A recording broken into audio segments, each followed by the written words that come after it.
Halo, assalamualaikum warahmatullahi wabarakatuh. Salam sejahtera. Ketemu lagi dengan gue di Iwan Munaken di vlog kali ini. Masih dari pinggir laut dengan cuaca yang nggak terlalu panas sih pagi ini, tapi cukup hangat. Sekarang gue pengen cerita soal slang di Manado. Kaitannya slang dengan kota Manado. Ternyata slang formasi 13 juga slang formasi 14 ada hal yang menarik dengan Manado. Lo pengen tahu ceritanya?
Seperti yang gue bilang tadi, ada kaitannya antara slang dengan kota Manado, yaitu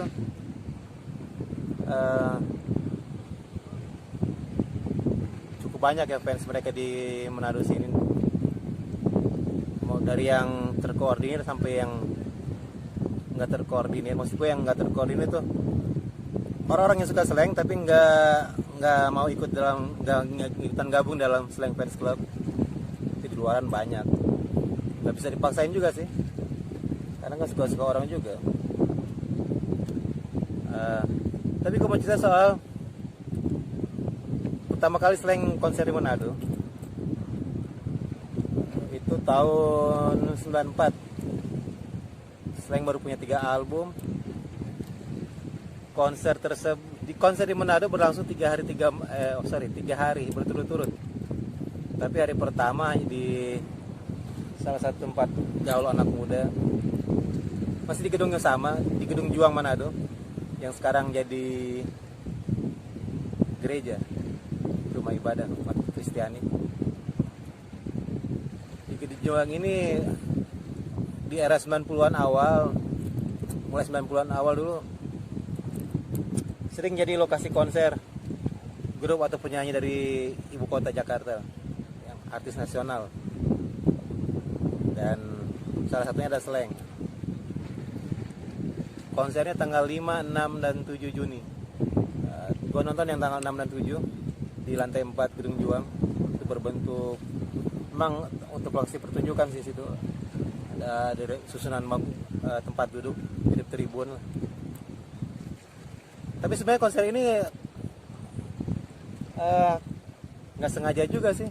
Maksudnya nggak sengaja tuh, berawal dari keisengan sekelompok anak muda di tongkrongan Ocean. Ocean itu di salah satu tempat gaul yang ada di kota Manado dulu, di Gedung Juang. Di situ ngumpul tuh anak-anak band, dancer, foto model. Pokoknya berbagai kegiatan kreatif anak muda ngumpul di situ tongkrongannya tuh. Di depan Gedung Juang ada telepon umum. Telepon Om Koin. Gue nggak tahu gimana caranya mereka bisa nelpon ke manajemen. Ini kata, menurut cerita almarhum Tri, teman gue ya, salah satu gitaris band Karikatur, band metal asal Manado. Bermula dari keisengan nelpon di telepon Koin tersebut. Tiba-tiba ketemu nomor telepon manajemen slang. Iseng lah mereka nelpon, mau ngundang slang katanya di Manado. Ternyata malah disambut serius oleh manajemen dan mereka setuju untuk tampil di Manado. Sekarang giliran anak-anak Ocean itu yang bingung. Maksudnya bingungnya, menurut Tri, ternyata di ada respon positif dari manajemen, dan sekarang bingungnya harus gimana caranya bisa kumpulin dana untuk bawa Slank ke Manado. Dan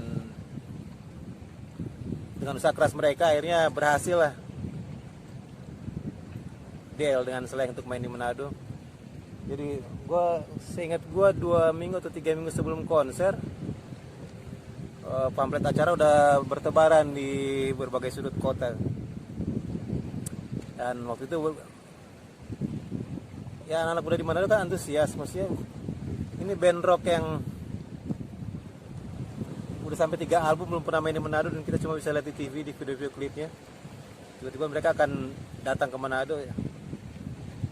Semua antusias, pengen nonton, pengen lihat langsung. Ya karena menurut gua anak-anak Manado itu selain butuh hiburan, mereka sangat apresiasi dengan band atau musisi Indonesia sendiri yang berkualitas ya. Jadilah konser tersebut itu dalam rangkaian Peace Tour 94. Gue sendiri beli tiket yang harga 5.000. Ya tiket ada 2 kelas, 5.000 dan 7.000. 7.000 itu harusnya di depan panggung. Jadi ada deretan kursi, sebenarnya kursi di pesta orang kawinan sih, kursi lipat merek Citos. Sementara untuk yang 5.000 di bagian belakang di tribun, tapi antara tribun dengan yang harga 7.000 tadi nggak ada batasan sih, jadi orang bisa bebas aja cuek duduk maju ke depan. Dan waktu itu panggungnya nggak ada barikade, panggung setinggi 1,5 meter dengan 2 orang petugas keamanan berdiri di ujung kiri kanan panggung. Backdrop panggung ada logo Slank yang digambar di kain berukuran 6 meter kali 4 meter, hasil karya almarhum Tri, gitaris karikatur tadi. Oh ya, konser ini sebenarnya hampir batal karena di kota sebelumnya di Samarinda terdengar kabar bahwa Kakak, Pai dan Indra terkena cacar. Sementara di Manado udah heboh Slank bakal datang. Tapi alhamdulillah ternyata jadi juga mereka datang ke Manado dengan Kakak yang waktu itu masih ada bekas-bekas cacar di mukanya. Gue tahu karena gue berdiri dekat Kakak, dan gue sendiri sempat salaman dengan semua personil Slank ketika sebelum mereka naik ke panggung. Ya ketika salaman itu gue bilang ke personil Slank, ke Pai sebenarnya, suatu saat gue akan ke Manado.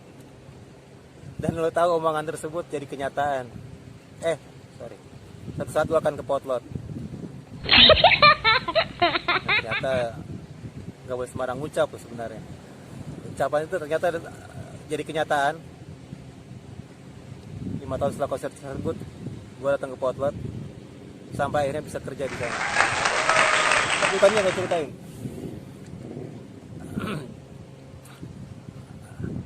waktu itu konser Slank tersebut lumayan rame orang ngantri. Bayangin dua malam kedua dan ketiga itu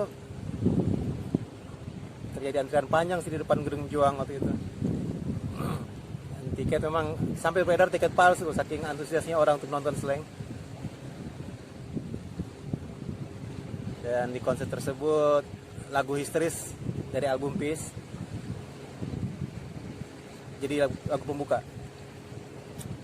Gue ingat Bim cuma pakai celana jeans yang dipotong pendek dengan t-shirt, potongan rambut di skinhead.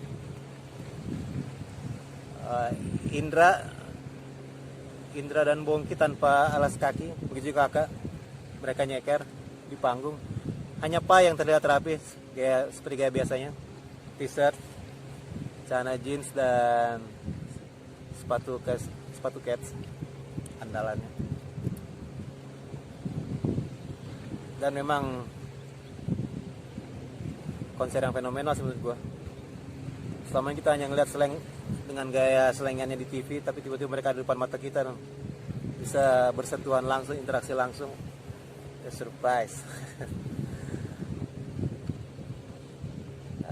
Di tahun 94 tersebut formasi 13 itu pernah setelah konser dibawa jalan-jalan oleh panitia, teman-teman panitia. Dan ternyata mereka sempat mampir ke Bunaken.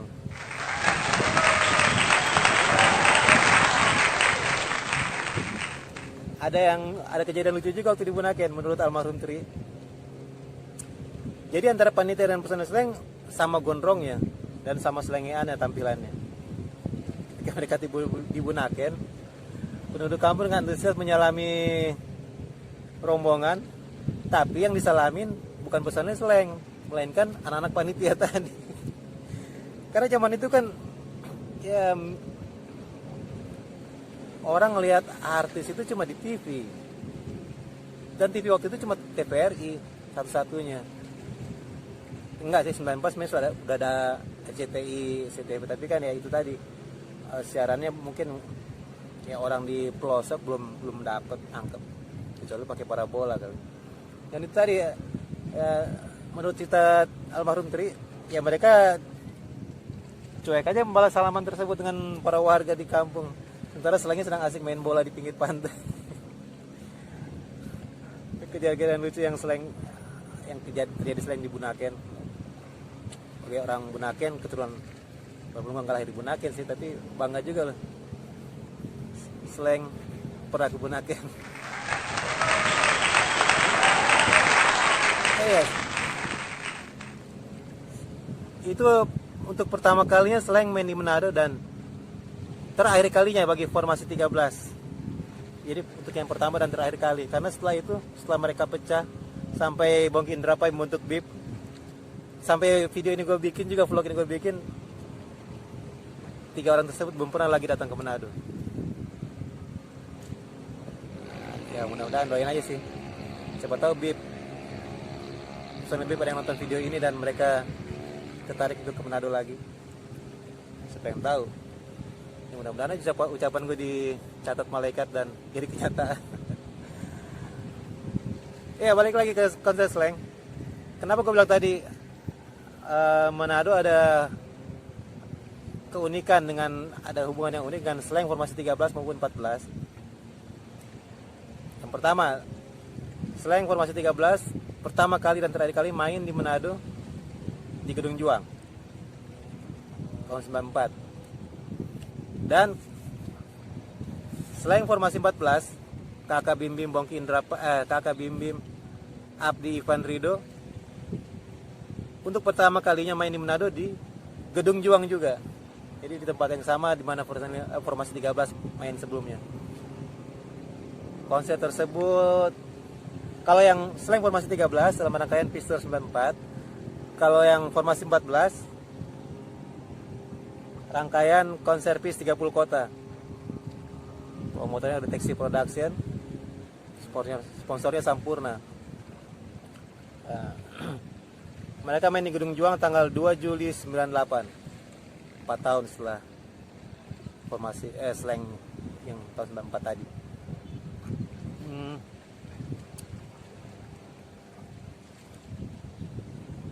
Setelah 4 tahun datang dengan formasi baru, tentu ada sebagian fans yang senang, ada juga yang ya fanatik dengan formasi yang lama. Dan sempat terjadi insiden, nggak sengaja sih, mungkin cara mereka ungkapin ekspresinya agak berlebihan. Di antara penonton ada yang mungkin memancing emosi personil, ya Bim Bim tiba-tiba melepas stick drumnya dan langsung meloncat ke kerumunan penonton di depan panggung. Sempat terjadi baku hantam sedikit, tapi berhasil diamankan oleh petugas. Ternyata pelakunya ya, ada beberapa teman gue yang kenal si pelakunya juga. Dan malam hari usai konser tersebut, mereka datang ke hotel tempat Slang nginap dan minta maaf atas kesalahpahaman tersebut. Masalahnya clear. Tapi ada yang itu tadi sih, maksudnya setelah konser 98 dan dia formasi 14 tadi lebih sering datang ke Manado. Ada sekitar 2000, 2001,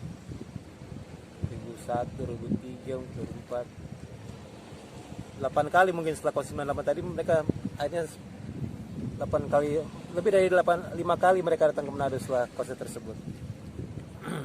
Dan mulai 98 tersebut juga ada mulai terkoordinir fans klubnya. Tadi keunikannya ternyata antara formasi 13-14 untuk pertama kali main di Manado adalah di Gedung Juang. Lokasinya di pusat kota Manado. Gedungnya masih ada sampai sekarang, tapi itu tadi udah berubah fungsi jadi gereja.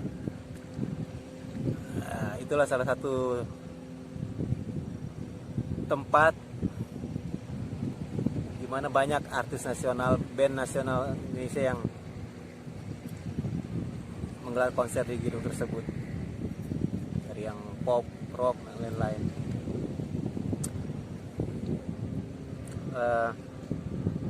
Kayaknya gitu dulu deh ceritanya. Juga nggak tahu mau cerita apa lagi.